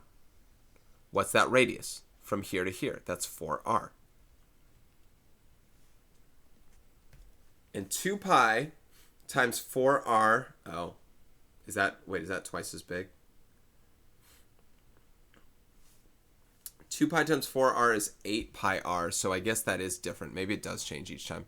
I feel like they should be the same, though. So did I say something wrong there? R from all of A to B. Oh, but it's a semicircle divided by 2. So it should be the same no matter what. When I divide this into here, now the radius is half of that, but there are twice as many. It should still be 4 pi r for each of them. So 8 congruent segments is 4 pi r. 16 congruent segments is 4 pi r.